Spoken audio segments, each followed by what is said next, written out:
Hello my dear students, this is Sushma of Botany Department from Sir CRR College for Women. We are learning about the topic growth and development from the paper Plant Physiology and Metabolism of Unit 5. So what is growth and development? Growth and development are complex phenomena common to all living organisms. Growth can be noticed as quantitative increase in the plant body, that is size, weight or volume. So growth అనేది అలాగే development ఇవి రెండు కూడా complex phenomena అని చెప్తాం living ఆర్గానిజమ్స్లో. అది కామన్గా జరిగేది. Growth can be noticed as quantitative increase in the plant body. So growth అంటే ఏంటి? క్వాంటిటీ ఇంక్రీజ్ అవ్వటాన్ని గ్రోత్ అని చెప్తాం. అది ప్లాంట్ బాడీలో. అది ప్లాంట్ బాడీలో ఏమేమి ఇంక్రీజ్ అవుతాయి అంటే సైజ్ అవ్వచ్చు, వెయిట్ అవ్వచ్చు, వాల్యూమ్ అవ్వచ్చు. During growth, organism increases in size, volume, weight, cell number, amount of protoplasm. So growth ఎలా ఇంక్రీజ్ అవుతుంది అంటే సైజ్లో అవ్వచ్చు, వాల్యూమ్, అలాగే weight, next cell number and also amount of protoplasm. Growth is accompanied by an irreversible change in size. So growth అంటే ఏంటి? ఇది reversible process కాదు, మళ్ళీ రివర్స్లో రాలేదు, ఇర్రివర్సిబుల్ చేంజ్ అని చెప్తున్నాం. Increase in size is measured in terms of length, height, width, diameter or area. So size increase అయితే అవి ఏ టర్మ్స్లో మనం చూడొచ్చు అంటే లెంగ్త్లో ఇంక్రీజ్ అవుతుంది, హైట్ ఇంక్రీజ్ అవుతుంది. అలాగే length can be measured with highly sophisticated auxanometer which detects increase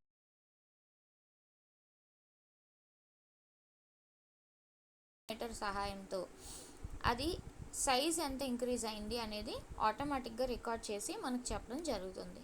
okay,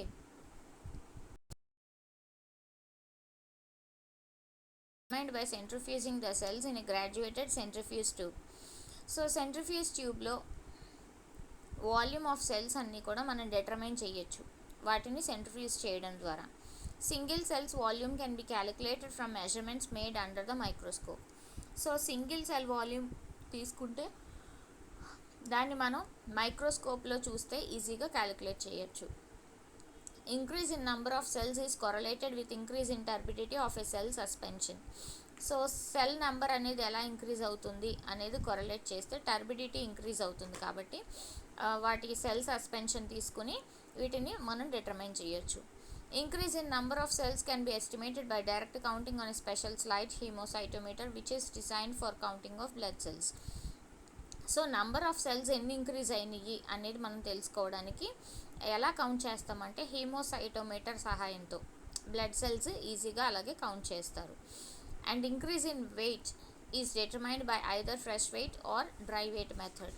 so fresh weight అనేది ప్లాంట్ని వెయిట్ చేయడం ద్వారా, అలాగే ప్లాంట్ పార్ట్స్ని ఇమీడియట్గా before too much water evaporates from it.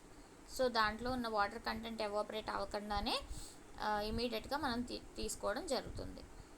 Dry weight is obtained by keeping the freshly removed plant material at 70 to 80 degrees centigrade for 24 to 48 hours. So dry weight ఎప్పుడు వస్తుంది? మనం ఫ్రెష్లీ రిమూవ్డ్ ప్లాంట్ మెటీరియల్ని 70 నుంచి 80 degrees centigrade దగ్గర 24 నుంచి 48 hours ఉంచితే ఆ moisture content అంతా ఎప్పుడైతే ఎవాపరేట్ అయిపోయిందో డ్రై వెయిట్ అంటాం వాటిని. It is more precise estimate of growth than fresh weight. So fresh weight కంటే కూడా డ్రై వెయిట్ అనేది మోస్ట్లీ యూస్ఫుల్ అని చెప్తున్నారు. Sometimes dry weight do not give an adequate indication of growth. So dry weight మనం ఈజీగా తీసుకున్నప్పటికీ కూడా అది కరెక్ట్ ఇండికేషన్ని ఇవ్వలేదు. For example when a seed germinates and develops into a seedling the dry weight decreases because of respiration while the fresh weight increases significantly. So dry seed తీసుకుంటే అది germinate అవ్వటానికి రెడీగా ఉన్నప్పుడు దాంట్లో రెస్పిరేషన్ జరగటం వల్ల డ్రై వెయిట్ అనేది తగ్గిపోతూ ఉంటుంది, కానీ ఫ్రెష్ వెయిట్ అయితే పెరుగుతూ ఉంటుంది. So that is the difference why the dry weight is not detected properly. And this is the growth factor which is correlated to the plant itself. These are various elements which are included for the growth of the plant. So they include soil, parasites, oxygen, ethylene, herbivores, humidity, photoperiod. ఇవన్నీ effect చేసేవి. అలాగే water status, mineral nutrients, toxic minerals and other allopathic chemicals, soil micro organisms, pathogens, and carbon dioxide, wind, temperature, photomorphogenic light and photosynthetic light, as well as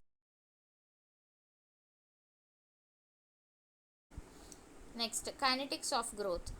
Growth of the plant or of individual organs like stems, leaves and fruits can be measured by increase in height, area or weight. So growth అనేది ప్లాంట్కి కానీ individual ఆర్గాన్స్కి కానీ, organs ఏమేంటి, stems, leaves and fruits ఏవైనా అవ్వచ్చు, అవి హైట్లో ఎంత ఇంక్రీజ్ అయినాయి, ఏరియా అలాగే వెయిట్, వీటన్నింటినీ కూడా మెజర్ చేయడానికి మనం కైనెటిక్స్ చూస్తున్నాం. When growth of the plant or organ is plotted against time, a sigmoid or S shaped curve is obtained. So ఒక ప్లాంట్ కానీ వాటి యొక్క ఆర్గాన్స్ కానీ టైంకి ఎగ్నెస్ట్గా కనుక ఒక గ్రోత్ కర్వ్ని చూస్తే అది సిగ్మాయిడ్ షేప్లో అలాగే ఎస్ షేప్ని ఇండికేట్ చేస్తుంది.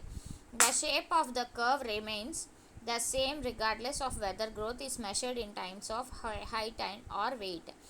సో కర్వ్ దేన్ని మనకి డినోట్ చేస్తుంది అంటే హైట్ని అలాగే వెయిట్ని, గ్రోత్ ఎంతవరకు పెరిగింది అనేది డినోట్ చేస్తుంది. Okay, the sigmoid curve is exhibited by numerous annual plants and individual parts of both annual and perennial plants.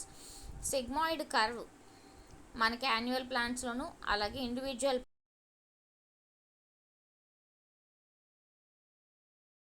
జరుగుతుంది. there are 3 phases, namely logarithmic or exponential phase, next one linear phase, third one senescence phase.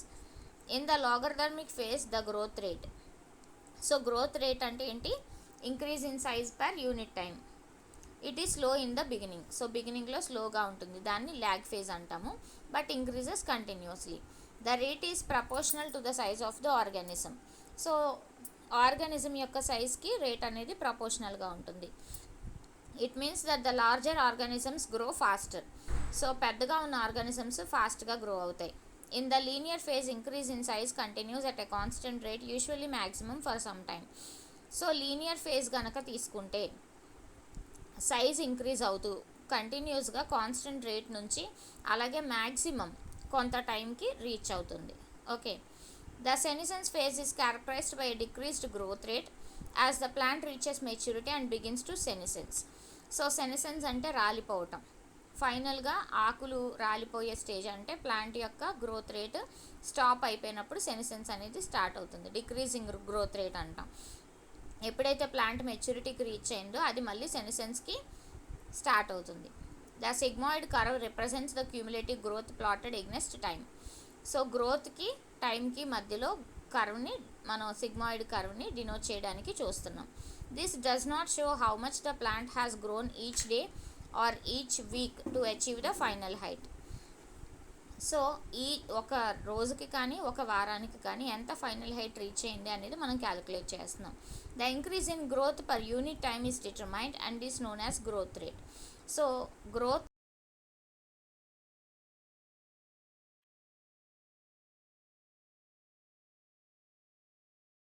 curve is obtained. It shows that growth rate continuously changes and that maximum growth is maintained only for some time. So growth rate అనేది కంటిన్యూస్గా change అవుతూ maximum growth ఎప్పుడైతే reach అవుతుందో అది మాత్రం కొంతకాలానికి ఉంటుంది అని. The curves represent ideal situations where developmental events and environmental variations do not influence significantly.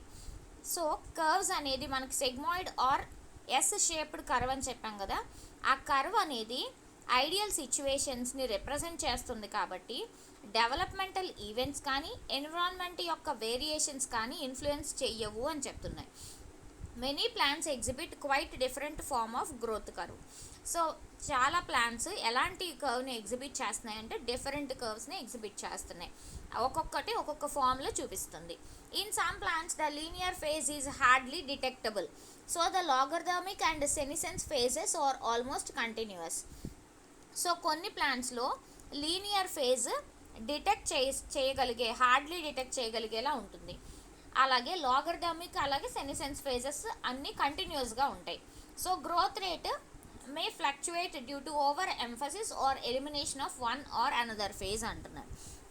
So growth rate ఇప్పుడు ఎలా ఫ్లక్చువేట్ అయ్యింది, ఒక ఫేజ్ కానీ వాటి యొక్క కొంత టైం కానీ ఫ్లక్చువేట్ చేయగలిగింది, ఎలిమినేట్ అయిపోయింది అని చెప్తున్నారు.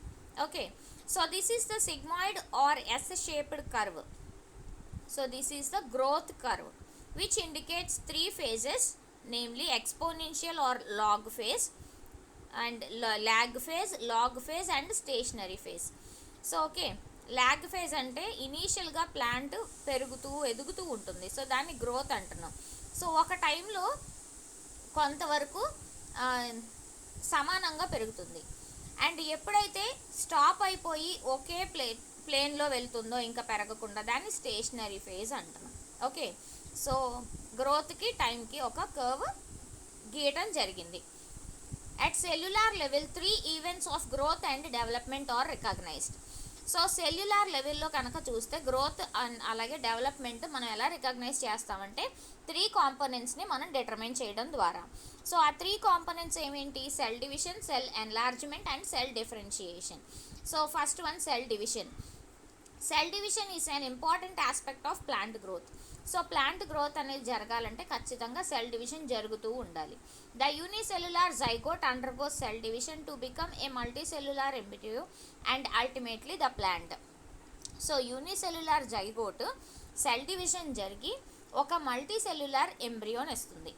అలాగే ఆ మల్టీసెల్యులార్ ఎంబ్రియో మళ్ళీ పర్టికులర్గా చాలా డివిజన్స్ జరగటం వలన కంప్లీట్ ప్లాంట్ని ఇవ్వగలుగుతుంది. The size of the plant body depends on number of cells and the size of cells. So plant body యొక్క సైజ్ దేని మీద డిపెండ్ అవుతుంది అంటే సెల్ యొక్క నెంబర్ మీద, అలాగే సైజ్ ఆఫ్ సెల్స్ మీద డిపెండ్ అయి ఉంటుంది. The shape of the plant organ is determined by the plane of cell division. So plant organ యొక్క షేప్ దేని మీద డిటర్మైన్ చేయబడుతుంది అంటే సెల్ డివిజన్ ఏ ప్లేన్లో జరిగింది, ట్రాన్స్వర్స్ ప్లేనా, లాంగిట్యూడినలా, వర్టికల్లా, సో ఎలాంటి డివిజన్ ఏ ప్లేన్లో జరిగింది అనే దాని మీద డిపెండ్ అయి ఉంటుంది. Cell division is however under genetic control. So cell division అనేది జెనెటిక్ కంట్రోల్ యొక్క కంట్రోల్లో మాత్రమే ఉంటుంది. సో జెనెటిక్ కంట్రోల్ మీద డిపెండ్ అయి మాత్రమే సెల్ డివిజన్ జరుగుతాయి అంటున్నారు. Several plant hormones like auxins, gibberellins and cytokinins have an important role in cell division. So చాలా ప్లాంట్ హార్మోన్స్, అందులో కొన్ని మాత్రం మనం ఇన్ డీటెయిల్ స్టడీ చదువుతున్నాం. అవి ఆక్సిన్స్, జిబ్బెరెలిన్స్ అండ్ సైటోకైనిన్స్. ఇవి 3 ఇంపార్టెంట్ రోల్ని సెల్ డివిజన్లో ప్లే చేస్తున్నాయి. Next, cell enlargement. The phase of increase in size of cells is known as cell enlargement. So size యొక్క ఇంక్రీజ్ని, ఆ సెల్స్ యొక్క సైజ్ ఇంక్రీజ్ అవ్వటాన్ని బట్టి దాన్ని సెల్ ఎన్లార్జ్మెంట్ అంటున్నారు. ఇప్పటివరకు సెల్ డివిజన్ జరిగిందంటే డివైడ్ అవుతున్నాయి, నెంబర్ ఆఫ్ సెల్స్ పెరుగుతున్నాయి. సెల్ ఎన్లార్జ్మెంట్ అంటే సెల్ యొక్క సైజు పెరుగుతుంది. Cell enlargement takes place after cell division. So cell division జరిగాక నెంబర్ ఆఫ్ సెల్స్ ఇంక్రీజ్ అవుతున్నాయి, ఒక్కొక్క సెల్ యొక్క సైజు పెరుగుతుంది, కాబట్టి దాన్ని సెల్ ఎన్లార్జ్మెంట్ అని చెప్తున్నారు. Okay, so cells do not expand uniformly in all planes. So అన్ని ప్లేన్స్లోనూ అన్ని సెల్స్లు ఒక్కలాగే యూనిఫామ్గా ఎక్స్పాండ్ అవ్వవు. So cells are depend on their internal organs cellular capacity. As a result cells of diverse shapes and sizes occur. So అప్పుడు various shapes కానీ sizes కానీ రావడం జరుగుతుంది. In meristematic cells enlargement occurs in all dimensions, while in stems and roots enlargement is elongation. So meristematic cells తీసుకుంటే వాటి యొక్క enlargement మనం determine చెయ్యాలి అంటే అది ఎక్కడెక్కడ జరుగుతుంది? స్టెమ్స్లోను, రూట్స్లోను ఎన్లార్జ్మెంట్ జరుగుతుంది. దాన్ని ఇలాంగేషన్ అంటున్నాం. During cell elongation protoplasm increases. So cell elongate అయ్యేటప్పుడు దాంట్లో ఉన్న ప్రోటోప్లాజం ఇంక్రీజ్ అవుతుంది.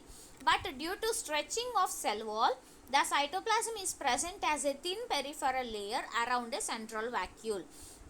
సో ఎప్పుడైతే సెల్ వాల్ స్ట్రెచ్ అవుతుందో ఆ లోపల ఉన్న సైటోప్లాజమ్ థిన్ పెరిఫెరల్ లేయర్ని అక్యుములేట్ చేసుకుంటుంది. వేటి చుట్టూ అంటే సెంట్రల్ వాక్యూల్ చుట్టూ. సో సెంట్రల్ వాక్యూల్ ఉంటుంది సెంటర్ ప్లేస్లో, వాటి చుట్టూ ఉండేదాన్ని సైటోప్లాజం అంటాము. ఆ పైన సెల్ వాల్ ఉంటుంది. So cell wall first stretch అవుతుంది. Growing cells contain high solute concentration. So growing cells అన్నీ కూడా సొల్యూట్ కాన్సన్ట్రేషన్ ఇంక్రీజ్ అవ్వటం జరుగుతుంది. So water absorption by these cells results in turgor which lead to stretching of wall. So water absorption ఈ సెల్స్లో ఎక్కువగా జరగటం వలన it results in turgor which lead to stretching of wall. Turgor అంటే turgor pressure apply అవుతుంది. So ఆ pressure వల్ల wall అనేది స్ట్రెచ్ అవ్వడం జరుగుతుంది. Okay, cellulose, pectin compounds and other wall materials are incorporated into the walls. So వాల్స్లో ఏమి accumulate అవుతుంది అంటే సెల్యులోస్, అలాగే పెక్టిన్ కాంపౌండ్స్, వాటితో పాటు చాలా వాల్ మెటీరియల్స్ కూడా ఇన్కార్పొరేట్ అవుతున్నాయి. దాన్ని సెల్ ఇలాంగేషన్ ఆర్ ఎన్లార్జ్మెంట్ అన్నాం. Third one, cell differentiation. Along with cell division and cell enlargement newly formed cells undergo differentiation. So ఇప్పటి వరకు జరిగిన దాన్ని డివిజన్ అన్నాము, ఎన్లార్జ్ అయినాయి, ఇంకా కొత్త సెల్స్ ఇంకా ఫామ్ అవుతున్నాయి, వాటిల్లో డిఫరెన్షియేట్ అవ్వాల్సి ఉంది. ఏ ఆర్గాన్కి సంబంధించిన సెల్స్ అవి? రూటా, స్టెమ్మా, లీఫా, బడ్డా? సో డిఫరెన్షియేషన్, దాన్ని సెల్ డిఫరెన్షియేషన్ అని చెప్తున్నాం. The cells become specialised to carry out various functions. So ఇప్పుడు తయారైన సెల్స్ అన్నీ ఏ ఫంక్షన్కి ఏది ఉపయోగపడుతుందో స్పెషలైజ్డ్ సెల్స్ ఆ ఫంక్షన్స్ని అవి క్యారీ చేస్తున్నాయి. Development of tracheids, vessels, sieve cells of phloem and guard cells of stomata from simple parenchyma cells are of differentiation. So మనం స్టెమ్లో ఉండాల్సిన వేరియస్ సెల్స్ తీసుకుంటున్నాం. అవి ఏమేంటి? ట్రాకిడ్స్, వెజల్స్, సీవ్ సెల్స్. అంటే ఇవన్నీ ట్రాకిడ్స్ అన్నీ ఒక చోటుకి రావాలి, అలాగే వెజల్స్, అలాగే sieve cells. Next phloem and guard cells of stomata. So స్టొమాటో యొక్క గార్డ్ సెల్స్ కూడా. సో ఇలాగ వేటి సెల్స్ వాటి దగ్గరికి గ్రూప్గా వస్తూ ఉంటాయి, దాన్ని సెల్ డిఫరెన్షియేషన్ అంటాం. During differentiation, some genetic information is expressed and some is suppressed. Some are suppressed. So genetic information అనేది డిఫరెన్షియేట్ అయ్యేటప్పుడు కొంత ఎక్స్ప్రెస్ అవుతుంది, కొంత సప్రెస్ అయిపోతుంది. అంటే అన్నీ ఎక్స్ప్రెస్ చేయలేదు అంటున్నారు అనమాట. Consequently different cells develop into morphologically and functionally diverse organs and tissues. So different cells morphological గాను అలాగే ఫంక్షనల్ గాను వేరియస్ ఆర్గాన్స్ గాను టిష్యూస్ గాను డిఫరెన్షియేట్ అవుతున్నాయి. Which controls the differentiation is not understood. So ఈ డిఫరెన్షియేషన్ దేని వల్ల కంట్రోల్ అవుతుంది, దేని వల్ల జరుగుతుంది అనేది మాత్రం ఇంకా అర్థం కాలేదు. So this is the various growth of a seedling from the stages. First stage, second stage, where the two cotyledons having a small arising leaf. This is a third one, and fourth stage having two leaves, and fifth stage having several leaves. Okay, next one, factors influencing growth. So గ్రోత్ని ఏ factors influence చేస్తున్నాయో ఇప్పుడు చూస్తున్నాం. The growth is affected by environmental factors like light, temperature, water, nutritional factors and internal factors. So చాలా factors influence చేస్తున్నాయి గ్రోత్ని. అందులో first one light. It is important for growth of the plant. Light influences the physiological process like photosynthesis, phototropism, stomatal opening and transpiration. So light వల్ల ఎలాంటి process జరుగుతున్నాయి అంటే first photosynthesis. So food material plant తయారు చేసుకోగలుగుతుంది అంటే only because of light. So దాన్ని photosynthesis అంటున్నాం. Photo అంటే light, synthesis అంటే ఫుడ్ మెటీరియల్ సింథసైజ్ అవుతుంది కాబట్టి ఫోటోసింథసిస్ అన్నారు. ఫోటోట్రాపిజం అంటే లైట్ స్టిమ్యులేటెడ్ ప్లాంట్ మూమెంట్స్. అంటే కొన్ని ప్లాంట్స్ లైట్కి స్టిమ్యులేట్ అవుతాయి. సో యాజ్ యూజువల్ అన్ని ప్లాంట్స్ని చూస్తే కనుక లైట్ ఎటువైపు ఉందో అటువైపు మాత్రమే ఆకులు విచ్చుకొని ఉంటాయి, మనం వాటిని ఈజీగా అబ్జర్వ్ చేయొచ్చు. సో దాన్ని ఫోటోట్రాపిజం అంటాం. మార్నింగ్ సన్ ఎటువైపు ఉంటుందో అటువైపు మాత్రమే ఫేస్ చేసి ప్లాంట్ ఉంటుంది. As well as evening sunset ఎటువైపు ఉంటుందో అటువైపు మాత్రమే లీవ్స్ ఫేస్ చేసి ఉంటాయి. ఒకసారి అబ్జర్వ్ చేయండి. Next stomatal opening and transpiration. So stomata కూడా ఎక్కువ హీట్ రీజియన్స్లో ఉన్నప్పుడు స్టొమాటా క్లోజ్ అయి ఉంటుంది, ఎందుకంటే వాటర్ ఎక్కువ బయటకు వెళ్ళడానికి కుదరదు కాబట్టి లోపల ఇంకా అక్యుములేట్ చేసుకోవాలి. And transpiration, so water loss ఎక్కువ జరగకుండా. Besides these, light also affect flowering, synthesis of pigments, chlorophyll, anthocyanin, germination of seeds and tissue differentiation. So వీటితో పాటు లైట్ ఇంకా వేటిని ఎఫెక్ట్ చేస్తుంది ప్లాంట్స్లో? ఫ్లవరింగ్ని. సో లైట్ ఉన్నప్పుడు ఎక్కువ ఫ్లవరింగ్ వస్తుంది, లైట్ తక్కువగా ఉన్నప్పుడు తక్కువ ఫ్లవరింగ్ వస్తుంది. సో అలాగా కొన్ని ప్లాంట్స్ లైట్ ఇండ్యూస్డ్ ఫ్లవరింగ్ ఉంది, అలాగే లైట్ డిక్రీస్డ్ ఫ్లవరింగ్ కూడా ఉంది. The synthesis of pigments like chlorophyll, anthocyanin. So chlorophyll అనే pigment, anthocyanin yellow colour pigment, chlorophyll అనేది గ్రీన్ కలర్. సో 2 పిగ్మెంట్స్ కూడా లైట్ వల్ల ఎఫెక్ట్ అవుతున్నాయి. లైట్ ఉన్నప్పుడు మాత్రమే అవి యాక్టివ్గా పార్టిసిపేట్ చేసి ప్రాసెసెస్ జరుగుతాయి. Germination of seeds, so seeds కూడా జర్మినేట్ అవ్వాలంటే లైట్ ఉండాలి. Sufficient light, not huge light. And also tissue differentiation, దాన్నే ఫోటోమార్ఫోజెన్సిస్ అన్నాం. ఫోటో అంటే లైట్, మార్ఫోజెన్సిస్ అంటే so various organs are differentiated by their tissues. So దాన్ని ఫోటోమార్ఫోజెన్సిస్ అంటున్నాం. Next light intensity. When germinated seeds are kept in darkness, the seedling turns pale, non-green, tall, with long internodes and minute leaves. So light intensity తీసుకుంటే germinated seeds ఎప్పుడైనా డార్క్లో పెడితే కనుక ఆ seedling అంతా pale non green కలర్లోకి టాల్గా వచ్చేస్తుంది. వాటికి long ఇంటర్నోడ్స్ ఉంటాయి, చిన్న చిన్న లీవ్స్ ఉంటాయి. సో దీన్ని ఇటియోలేషన్ అంటారు. ఇటియోలేషన్ అంటే ఏంటి? లైట్ని మనం తగ్గించేస్తున్నాం. లైట్ ఇంటెన్సిటీ తగ్గించేస్తే సీడ్ నుంచి వచ్చే ప్లాంట్ చిన్న చిన్న లీవ్స్ని పెట్టుకుని అలాగే non green colour, so green colour కూడా అటైన్ అవ్వదు, టాల్గానే ఉంటాయి, వాటికి లాంగ్ ఇంటర్నోడ్స్ ఉంటాయి. దాన్ని ఇటియోలేషన్ అంటారు. On the other hand the seed germinated in light gives rise to healthy seedling with short internodes and green expanded leaves. So ఎప్పుడైతే లైట్లో ఇదే సీడ్ జర్మినేట్ అయితే అది హెల్దీ సీడ్లింగ్ని ఇస్తుంది, దాంతోపాటు షార్ట్ ఇంటర్నోడ్స్ ఉంటాయి and also green expanded leaves ఉంటాయి. ఇందాక మైన్యూట్ లీవ్స్ అని చెప్పాం కదా, లైట్లో ఎప్పుడైతే సీడ్ జర్మినేట్ అయిందో ఎక్స్పాండెడ్ లీవ్స్ని అలాగే ఫుల్ గ్రీన్ కలర్ లీవ్స్ని ఇస్తుంది. The etiolated plant can survive in the dark for about 2 weeks. అంటే అసలు డార్క్నెస్లో ఉన్న ప్లాంట్ ఎంతవరకు సర్వైవ్ అవ్వగలదు? 2 weeks వరకు. Unless light is provided the plant dies. So అప్పటికి కూడా ఇంకా లైట్ని ప్రొవైడ్ చేయకపోతే ప్లాంట్ అనేది డిమినిష్ అయిపోతుంది. Light accelerates production of leaf primordia and leaves cell division, cell elongation and differentiation in the internodes. So light అనేది leaf primordia యొక్క ప్రొడక్షన్ని ఎలా యాక్సలరేట్ చేస్తుంది అంటే వాటి యొక్క లీవ్స్ని, సెల్ డివిజన్ని అలాగే cell elongation and also differentiation, ఇంటర్నోడ్స్ని డిఫరెన్షియేట్ చేయడంలో కూడా లైట్ యాక్సలరేట్ చేస్తుంది. Light also inhibits internode elongation, slows down cell division and cell elongation. So light ఇంకా ఏమేమి తగ్గించగలదు? ఇంటర్నోడ్ ఇలాంగేషన్, మనకి డార్క్నెస్లో ఉన్నప్పుడు లాంగ్ ఇంటర్నోడ్స్ వచ్చాయి కదా, సో లైట్లో ఉన్నప్పుడు చిన్న ఇంటర్నోడ్స్ వస్తాయి, వాటిని తగ్గించగలదు. అలాగే సెల్ డివిజన్, సో బాగా ఫాస్ట్గా జరిపోకుండా స్లోగా జరిపోకుండా కరెక్ట్గా ప్లేస్లో జరుగుతుంది. అలాగే సెల్ ఇలాంగేషన్ కూడా. Thus light promote some processes and inhibits others. So ఏమేమి తగ్గిస్తుంది? సెల్ డివిజన్ని తగ్గించేస్తుంది, సెల్ ఇలాంగేషన్ తగ్గిస్తుంది, ఇంటర్నోడ్ ఇలాంగేషన్ కూడా తగ్గిస్తుంది. కానీ లైట్ ప్రమోట్ చేసే ఫిజియలాజికల్ ప్రాసెస్ కూడా చెప్పుకున్నాం, అంటే 2 waysలోనూ కూడా లైట్ ఉపయోగపడుతుంది. The form and size of the plant depend upon balance between these 2 kinds of processes. So ఈ ఫార్మ్, సైజు కూడా ప్లాంట్కి దేని మీద డిపెండ్ అవుతున్నాయి? The balance, depend upon balance. వేటికి? These 2 kinds of processes. So ఏది పెరగాలి, ఏది తగ్గాలి, లైట్ ఉన్నప్పుడు ఏవే ప్రాసెసెస్ ఇంక్రీజ్ అవ్వాలి, అలాగే ఏ ప్రాసెస్ డిక్రీజ్ అవ్వాలి అనే దాని మీద డిపెండ్ అయి ఉంటుంది. సో ప్లాంట్ అప్పుడు కరెక్ట్గా గ్రోత్ చూపిస్తుంది. Light also causes anatomical changes. So లోపల ఉన్న ఎనాటమీ కూడా చేంజ్ అయ్యే ఛాన్సెస్ ఉన్నాయి లైట్ వల్ల. Leaves grown in light become thick, develop several layers of palisade tissue and are covered with thick cuticle. So ఎప్పుడైతే లైట్లో పెరుగుతున్నాయో లీవ్స్ అన్నీ కూడా అవి చాలా థిక్గా ఉంటాయి, several layers of palisade tissue ఉంటాయి. అంటే లీఫ్ మనం ఇంటర్నల్ సెక్షన్ తీస్తే కనుక ఎనాటమీ, ట్రాన్స్వర్స్ సెక్షన్ తీసినప్పుడు పాలిసైడ్ టిష్యూ సెవరల్ లేయర్స్ కనిపిస్తాయి.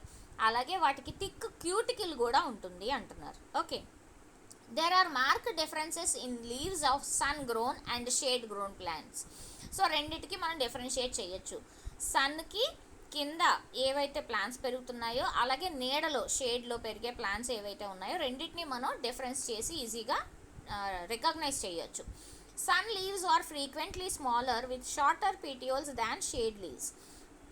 సో సన్ లీవ్స్ ఎలా ఉంటాయి అంటే కొంచెం స్మాలర్గా ఉంటాయి, షార్ట్ పీటియోల్స్ ఉంటాయి. Light intensity influences the rate of photosynthesis. So photosynthesis absolutely influence అవుతుందని మనకు తెలుసు లైట్ ఇంటెన్సిటీ ద్వారా. Duration of light. The duration of light given to a plant effects the vegetative and reproductive growth. So light యొక్క duration ఎలా ఉంది, ఇప్పటి వరకు light ఎలా ఎఫెక్ట్ చేస్తుంది చూస్తున్నాము. ఇప్పుడు లైట్ ఎంతసేపు ఉండాలి, ఎంతసేపు ఉంటే వాటి యొక్క వెజిటేటివ్ అలాగే రిప్రొడక్టివ్ గ్రోత్ ఎఫెక్ట్ అవుతుంది అనేది చూస్తున్నాం. The effect of day length induces the plant to switch overcome vegetative to reproductive growth. So day light తీసుకుంటే డే లెంగ్త్ ఎంత ఉంది, అవి 6 అవర్స్ ఉందా, 8 అవర్స్ ఉందా, 12 అవర్స్ ఉందా అనే దాని మీద వెజిటేటివ్ గ్రోత్ కానీ రిప్రొడక్టివ్ గ్రోత్ కానీ డిపెండ్ అయి ఉంటుంది. Next one, photoperiodism. It is defined as the response of the plant to relative lengths of light and dark periods. So photoperiodism అనేది ఏంటంటే ప్లాంట్ యొక్క రెస్పాన్స్ లైట్ పీరియడ్కి అలాగే dark పీరియడ్కి, దాన్ని photo పీరియాడిజం అన్నాం. Photo అంటే light, పీరియాడిజం అంటే ఎంత period వరకు లైట్ ఎగ్జిబిట్ అయి ఉంటుంది. The flowering behaviour of a plant is the most important photoperiod response well studied. So plant యొక్క బిహేవియర్ మనం తెలుసుకోవాలంటే వాటి యొక్క ఫ్లవరింగ్ని అబ్జర్వ్ చేయాలి. సో ఫోటో పీరియాడిజంని మనం అబ్జర్వ్ చేస్తూ లైట్ని చూడొచ్చు. So this is called photoperiodism. Here a seedling is grown in the soil by the leaves in the aerial part, whereas the flowering occurs in the daylight.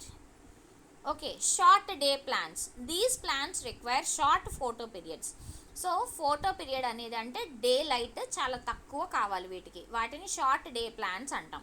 These plants flower when the day length is less than a certain critical day length. So ఈ plants అన్నీ కూడా flower వస్తూ ఉంటుంది, flowering వస్తుంది day length తక్కువగా ఉంటే మాత్రమే. Critical day length కంటే తక్కువ, క్రిటికల్ డే లెంగ్త్ అంటే ఆప్టిమమ్, సో దానికంటే తక్కువ ఉండాలి. If day length exceeds critical period flowering does not అక్కర్ and the plant remains vegetative. ఎప్పుడైనా క్రిటికల్ పీరియడ్ కంటే ఎక్కువ వచ్చేస్తే కనుక డే లెంగ్త్ ఫ్లవరింగ్ రావడం మానేసి కంప్లీట్గా వెజిటేటివ్ గ్రోత్ని మాత్రమే చూపిస్తుంది, వెజిటేటివ్ ప్లాంట్గా మిగిలిపోతుంది. The so called critical day length differs from species to species. So critical day length అంటే ఏంటి, అది ఒక స్పీషీస్ నుంచి ఇంకో స్పీషీస్కి డిఫర్ అవుతుంది. సో క్రిటికల్ డే లెంగ్త్ ఇది అని చెప్పలేము.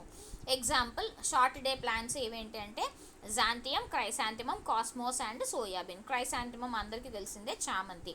సో ఈ ప్లాంట్ అన్నీ కూడా ఫ్లవరింగ్ ఇవ్వాలంటే షార్ట్ డే లైట్ కావాలి, వాటిని షార్ట్ డే ప్లాంట్స్ అంటున్నాం. Okay, next long day plants. These plants require long photo period for flowering. So long day plants అంటే ఏంటి, వీటికి డే లైట్ ఎక్కువగా రిక్వైర్ అవుతుంది, వాటిని లాంగ్ డే ప్లాంట్స్ అంటున్నాం. They flower when the day length exceeds critical day length. So ఇవి critical day length కంటే ఎక్కువ ఉంటేనే ఫ్లవరింగ్ చూపిస్తుంది. The long day plants can flower even in continuous light. So morning నుంచి evening దాకా continuous light ఉన్నా సరే ఇది ఫ్లవరింగ్ని చూపించగలుగుతుంది. Therefore these are called short night plants. అందుకే వాటిని షార్ట్ డే ప్లాంట్స్ అన్నాం కదా. ఈ లాంగ్ డే ప్లాంట్స్కి ఇంకొక నేమ్ ఏంటి, షార్ట్ నైట్ ప్లాంట్స్ అని కూడా అనొచ్చు. These plants show only vegetative growth below their critical day length. So critical day length కంటే తక్కువ ఉంటే కనుక వెజిటేటివ్ గ్రోత్ చూపించి ఫ్లవరింగ్ కనిపించదు. Again their critical day length differs from species to species. So ఇక్కడ కూడా క్రిటికల్ డే లెంగ్త్ అనేది ఒక్కొక్క స్పీషీస్కి మారిపోతూ ఉంటుంది. వీటికి ఎగ్జాంపుల్ ఏంటి, స్పినాచ్, రాడిష్, బీట్, అలాగే హయోసేమస్ నైగర్. సో వీటిని అబ్జర్వ్ చేస్తే ఇవి లాంగ్ డే ప్లాంట్స్ అంటున్నారు. Okay, day neutral plants. These plants flower after a period of vegetative growth without reference to light stimulus. So day neutral plants ఉన్నాయి, ఇవి vegetative గ్రోత్ని light స్టిమ్యులస్తో సంబంధం లేకుండా చూపిస్తాయి, వాటిని డే న్యూట్రల్ ప్లాంట్స్ అంటున్నారు. వీటికి క్రిటికల్ పీరియడ్స్ అనేవే లేవు. Example tomato, mirabilis. సో ఇవి రెండు, మిరాబిలిస్ జలాపా అలాగే టొమాటో. సో ఇక్కడ మనం డిఫరెన్స్ చూస్తున్నాం షార్ట్ డే ప్లాంట్స్కి లాంగ్ డే ప్లాంట్స్కి. ఈ షార్ట్ డే ప్లాంట్స్ ఏంటి, ఇంత లైట్ ఉంటే ఫ్లవరింగ్ ఇవ్వట్లేదు. Short day plants flower when a period of darkness exceeds A critical night length. So ఏది ఎక్సీడ్ అవ్వాలి, డార్క్నెస్ ఎక్కువ ఉండాలి. ఇంత ఎక్కువ లైట్ ఉంటే ఫ్లవరింగ్ రాదు. సో కొంత లైట్ మాత్రమే ఉండాలి, ఎక్కువ డార్క్నెస్ ఉండాలి, అప్పుడు ఫ్లవరింగ్ వస్తుంది. అండ్ ఇక్కడ ఏం జరిగింది, ఒక లైట్ ఉంది, డార్క్నెస్ వచ్చింది, మళ్ళీ లైట్ వచ్చింది, డార్క్నెస్ వచ్చింది. సో ఫ్లవరింగ్ కనిపించట్లేదు, దాన్ని క్రిటికల్ డే లెంగ్త్ అంటున్నారు. సో ఇక్కడ లాంగ్ డే ప్లాంట్స్ ఎలా ఉన్నాయి, they flower when the period of darkness is less than A critical night length threshold. So ఇక్కడ మనం డే లెంగ్త్ తీసుకుంటే ఇక్కడ ఎక్కువగా ఉంది కాబట్టి ఫ్లవరింగ్ వచ్చింది. అండ్ సెకండ్ పిక్చర్లో వచ్చేసి డే లెంగ్త్ తక్కువగా ఉంది, డే లైట్, డార్క్నెస్ ఎక్కువగా ఉంది, so flowering does not occur. Whereas in the third image it is showing that is it is day length, this is darkness, and again day, again darkness. So మధ్యలో మళ్ళీ ఎప్పుడైతే light వచ్చిందో it induce flowering అని చెప్తున్నారు. Okay, next quality of light. The wave length of light has a profound effect on plant growth. So light యొక్క wave length తీసుకుంటే అది plant growth మీద ఎఫెక్ట్ చూపిస్తుంది. Pigments absorb specific wave length of light. So pigments అన్నీ కూడా light యొక్క wave లెంగ్త్ని స్పెసిఫిక్గా absorb చేసుకుంటాయి. ఓకే, పిగ్మెంట్స్ ఏమేమి అబ్జార్బ్ చేస్తున్నాయి, సరిగ్గా కరెక్ట్ వేవ్ లెంగ్త్లో, అవి స్పెసిఫిక్గా ఒక్క వేవ్ లెంగ్త్ మాత్రమే. Blue light is absorbed by carotenes and flavins which is responsible for activation of phototropic movements. So blue light అనేది కెరోటిన్స్, ఫ్లావిన్స్ అబ్జార్బ్ చేసుకుంటాయి. అవి దేనికి రెస్పాన్సిబుల్ అవుతాయి, ఫోటోట్రాపిక్ మూమెంట్స్ని యాక్టివేట్ చేయడానికి. Many photomorphogenetic effects like flowering and seed germination are due to red light and far red light responses. So చాలా మార్ఫోజెనెటిక్ effects తీసుకుంటే కనుక అవి లైట్ ఇండ్యూస్డ్ కాబట్టి అవి ఫ్లవరింగ్ అవ్వచ్చు, సీడ్ జర్మినేషన్ అవ్వచ్చు. ఇవి దేనివల్ల ఎఫెక్ట్ అవుతున్నాయి, due to red light and far red light, వీటి వల్ల రెస్పాన్సెస్ డిఫరెంట్గా చూపిస్తున్నాయి. The red light and far red light effects in plants are mediated by pigment phytochrome and they are reversible. So red light వల్ల కానీ far red light వల్ల కానీ ప్లాంట్స్లో effect చూపిస్తుంది. అవి చూపించే పిగ్మెంట్స్ వేటి వల్ల మీడియేట్ చేస్తాయి అంటే ఫైటోక్రోమ్స్ అంటున్నారు. అలాగే ఇవి రివర్సిబుల్ ఎఫెక్ట్ని కూడా చూపిస్తాయి, అంటే యాజ్ ఇట్ ఈస్ వచ్చేస్తాయి. రెడ్ లైట్ అట్ లో intensity and red and blue light at high intensity are responsible for the formation of pigment anthocyanin. So pigment anthocyanin form అవ్వాలంటే ఏమేమి వేవ్ లెంగ్త్ లైట్స్ ఉండాలి అంటే red light లో ఇంటెన్సిటీలో ఉండాలి, red and blue light high ఇంటెన్సిటీలో ఉండాలి. ఇవి రెండు రెస్పాన్సిబుల్ అవుతున్నాయి. The overall plant growth requires full spectrum of visible light. So full spectrum of visible light అనేది ప్లాంట్ గ్రోత్కి రిక్వైర్ అవుతుంది. మొత్తం విజిబుల్ లైట్ ఉంటేనే ప్లాంట్ గ్రోత్ ఓవరాల్గా పెరుగుతుంది అంటున్నాం. However red light seems to be most favourable for growth. కానీ red light మాత్రమే గ్రోత్ని ఫేవరబుల్గా చూస్తుంది. ఓకే, గ్రోత్ కంప్లీట్గా ఉండాలి అంటే రెడ్ లైట్ మాత్రమే ఎక్కువగా ఉండాలి. Ultra violet radiations have a retarding and destructive effect on growth. So UV radiations కనుక తీసుకుంటే అల్ట్రా వైలెట్ అవి గ్రోత్ని తగ్గిస్తాయి, రిటార్డెడ్, అలాగే డిస్ట్రక్టివ్ ఎఫెక్ట్ స్పాయిల్ కూడా చేస్తాయి. Infrared radiation has a damaging effect. So infrared radiation తీసుకుంటే అవి కూడా డ్యామేజ్ని చూపిస్తాయి. So these are various short day timings. Short day critical timings అన్నాం కదా, critical day length. So 18 hours dark ఉండి 6 hours డే ఉంటే దాన్ని షార్ట్ డే ప్లాంట్ అంటున్నాము. So the day length less than 12 hours for flowering. So ఇక్కడ flowering రావడం జరిగింది. Next second ఇమేజ్లో 18 hours డార్క్లో ఉండి, సో మిగతాది అంటే ఎక్కువ పార్ట్ ఆఫ్ ఇక్కడ డే లైట్ కనబడుతుంది కాబట్టి ఇక్కడ కూడా ఫ్లవరింగ్ వచ్చింది. సో దీన్ని లాంగ్ డే ప్లాంట్ అంటున్నాం. డే న్యూట్రల్, అక్కడ డార్క్ ఉంది, లైట్ ఉంది, వేరాస్ న్యూట్రల్ సిమ్టమ్స్ ఉన్నా కూడా ఇక్కడ ఫ్లవరింగ్ చూపిస్తుంది. So day length immaterial for flowering. The day length requirements for flowering in 3 categories of these plants. Okay, next temperature. It influences the rate of plant growth. So plant గ్రోత్ని temperature అనేది influence చేస్తుంది. The range of temperature as well as the optimum temperature for plant growth varies in different species. So temperature యొక్క range తీసుకుంటే అది optimum temperature plant గ్రోత్కి అవసరం అవుతుంది various స్పీషీస్లో. In tropical plants the optimum temperature for growth is 25 to 30 degrees centigrade. So optimum temperature tropical ప్లాంట్స్లో కనుక తీసుకుంటే 25 నుంచి 30 డిగ్రీ సెంటిగ్రేడ్ ఉంటుంది. అలాగే టెంపరేట్ ప్లాంట్స్లో 20 నుంచి 25 డిగ్రీ సెంటిగ్రేడ్ ఉంటుంది. Optimum temperature is about 10 degrees for the plants of Arctic and alpine regions. So ఎప్పుడైనా north రీజియన్స్లో చాలా తక్కువ టెంపరేచర్ ఉంటుంది కాబట్టి అక్కడ ఆప్టిమమ్ ఏంటి 10 degrees మాత్రమే. At temperatures of 50 to 60 degrees centigrade, most of the enzymes are destroyed, resulting it in death. So temperatures 50 నుంచి 60 degrees ఎప్పుడైతే వస్తున్నాయో చాలా ఎంజైమ్స్ డెస్ట్రాయ్ అయిపోయి అవి డెత్కి లీడ్ చేస్తూ ఉంటాయి. The effects of temperature on various metabolic processes in turn influence other processes like translocation and synthesis of hormones. So temperature యొక్క effect వేటి మీద ఉంది? Metabolic processes. అవి ఎలా ఇన్ఫ్లుయెన్స్ చేస్తున్నాయి? మెటబాలిక్ ప్రాసెస్లో ఇంకా కొన్ని ప్రాసెస్ తీసుకొని చెప్తున్నాం. అవి ట్రాన్స్లోకేషన్ అలాగే hormone synthesis. At high temperatures, the rate of growth is reduced due to increase in rate of respiration than that of photosynthesis. So temperature ఎక్కువ అవటం వల్ల పైన ఉన్న 2 ప్రాసెస్ ట్రాన్స్లోకేషన్ హార్మోన్ సింథసిస్ ఎలాగా చేంజ్ అవుతున్నాయి అంటే because rate of respiration increase అవుతుంది, photosynthesis తగ్గిపోతుంది, అప్పుడు గ్రోత్ యొక్క రేట్ అనేది రెడ్యూస్ అవుతుంది అని చెప్తున్నాం. There is an ultimate relationship between plant growth and diurnal as well as seasonal changes in temperature. So ఇక్కడ రిలేషన్షిప్ చూస్తున్నాం వేటికి? ప్లాంట్ గ్రోత్కి. అది ప్లాంట్ గ్రోత్ వేటి మధ్యలో? Day and light. సో వీటిని సీజనల్ చేంజెస్ కూడా చూస్తున్నాం, టెంపరేచర్కి ఎలా చేంజ్ అవుతుంది ప్లాంట్ అనేది. This effect of altering temperatures of plant is known as thermoperiodicity. So temperature ఎక్కువగా ఉన్నప్పుడు ప్లాంట్ ఎలాగా గ్రోత్ చూపిస్తుంది, ప్లాంట్ తక్కువగా ఉన్నప్పుడు ఎలాంటి గ్రోత్ చూపిస్తుంది అనేది ఆల్టర్ అవుతుంది. కాబట్టి ఆ టెంపరేచర్స్ని మనం ఎఫెక్ట్ని ఏమంటున్నాం? థర్మోపిరియాడిసిటీ అంటున్నాం. It may be diurnal or seasonal. So diurnal అవ్వచ్చు, సీజనల్ అవ్వచ్చు. Diurnal thermoperiodicity is present in all plants. ప్రతి ప్లాంట్లోనూ మనం డయూర్నల్ థర్మోపిరియాడిసిటీ చూడొచ్చు. అంటే day temperature which is higher, it favors photosynthesis, whereas night temperature is low and is suitable for growth.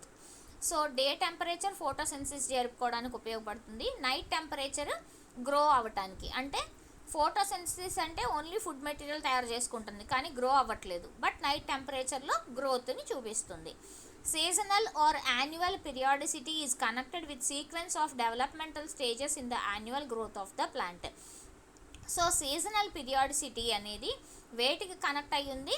Developmental స్టేజెస్కి. ఆ developmental stages ఎక్కడ ఉన్నాయి? యాన్యువల్ గ్రోత్ ఆఫ్ ద ప్లాంట్లో. అంటే ప్రతి సంవత్సరం ఎలా పెరుగుతుంది, సంవత్సరం మొత్తం మీద ఒక్కొక్క రోజు కానీ ఒక్కొక్క వారానికి 1 week కానీ అవి ఎలాగ డెవలప్మెంట్ చూపిస్తున్నాయి అనేది డిపెండ్ అయి ఉంటుంది. In tulips of temperate countries, the summer temperature of 20 degrees centigrade initiates leaf formation and flower initiation. So tulips తీసుకుంటే కనుక టెంపరేట్ కంట్రీస్లో వాటికి సమ్మర్ టెంపరేచర్ ఎంత ఉండాలి అంటే 20 degrees centigrade. అప్పుడే వాటికి లీవ్స్, ఫ్లవర్ రెండు ఫామ్ అవడం జరుగుతుంది. Flower initial development occurs after 3 weeks and requires లో temperature.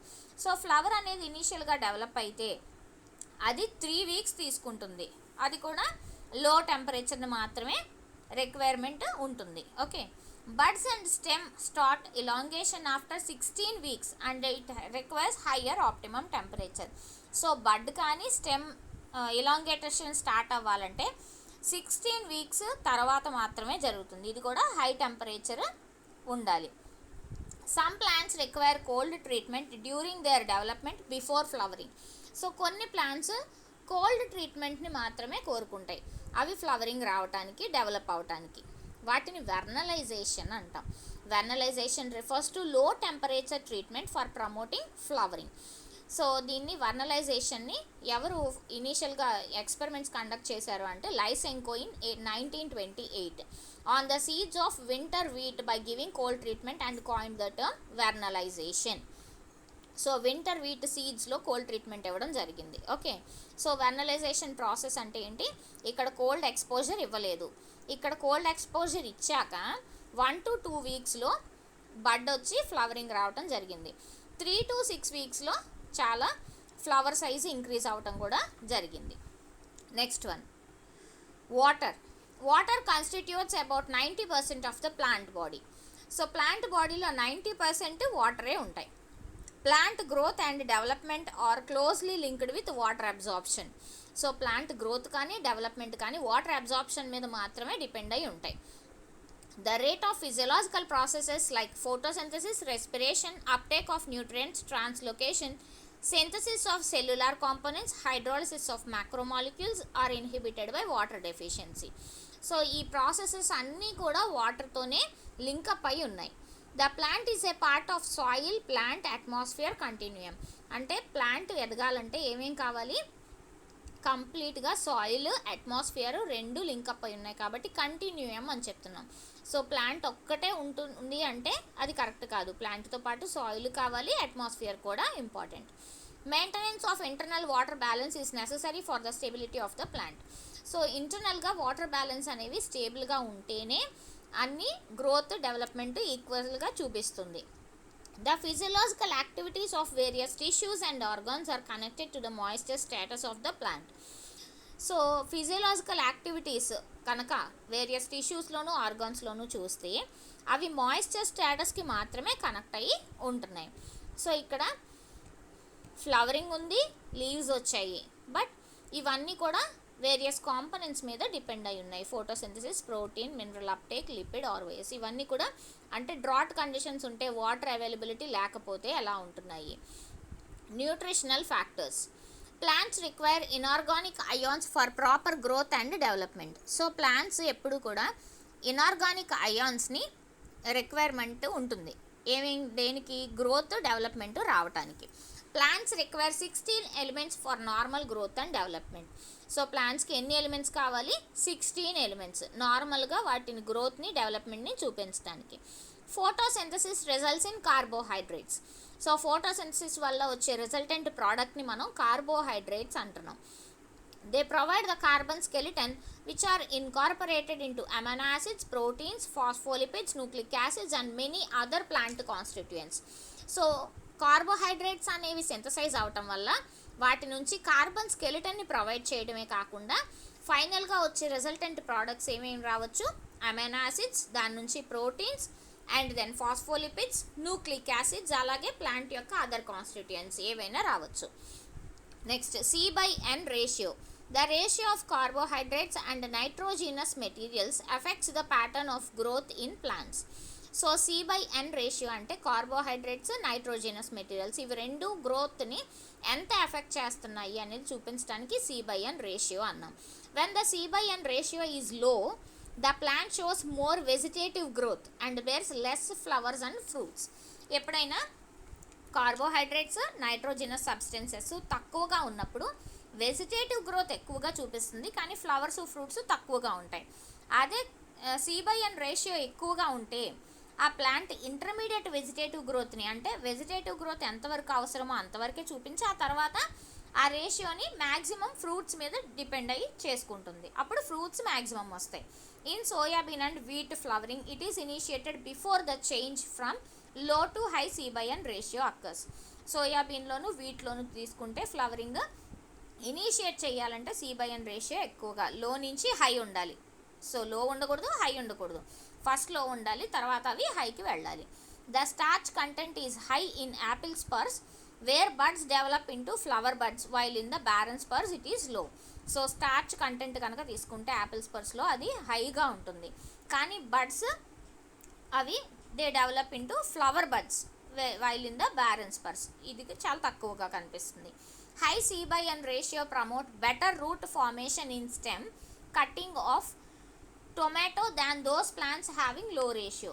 So C/N ratio high ఉంటే కానీ బెటర్గా రూట్ ఫార్మేషన్ జరగదు, స్టెమ్ కటింగ్స్. అలాగే టొమాటోలో మనం దీన్ని చూడొచ్చు. లో రేషియో ఉంటే ఎక్కువగా గ్రోత్ని చూపించలేదు. Next one, internal factors. Information concerned with growth and development are stored in the seed. So సీడ్లోనే గ్రోత్ అండ్ డెవలప్మెంట్కి సంబంధించిన ఫ్యాక్టర్స్ అన్నీ ఇంటర్నల్గా ఉంటాయి. As the development starts, the genetic information is passed from genes to RNA and to proteins within the cells. So development once start అయితే ఆ genetic information జీన్స్కి pass on అవుతుంది, జీన్స్ నుంచి ఆర్ఎన్ఏకి, అలాగే ప్రోటీన్స్కి, సెల్స్లో వేరియస్ ఆర్గన్స్కి కూడా ఇది పాస్ ఆన్ చేస్తుంది. During development specific genes are activated in a series of steps. So development జరిగేటప్పుడు స్పెసిఫిక్ జీన్స్ మాత్రమే ఒక సిరీస్ ఆఫ్ స్టెప్స్లో యాక్టివేట్ అవుతూ ఉంటాయి. Hormones, age and presence of growth inhibitors affect the growth and development. So ప్లాంట్లో within the ఇంటర్నల్గా hormones కానీ age కానీ గ్రోత్ యొక్క ప్రజెన్స్, గ్రోత్ ఇన్హిబిటార్స్ యొక్క ప్రజెన్స్ గ్రోత్ని డెవలప్మెంట్ని ఎఫెక్ట్ చేస్తాయి అంటున్నారు. Okay, so finally we have learned about the growth and development, kinetics of growth, the growth curve, factors influencing the growth. So ఏమేమి factors influence చేస్తున్నాయి? Light, temperature, water, nutritional factors and C/N ratio అంటే carbohydrates, nitrogenous ratio effect చేస్తుంది. So this is about growth and development. Thank you.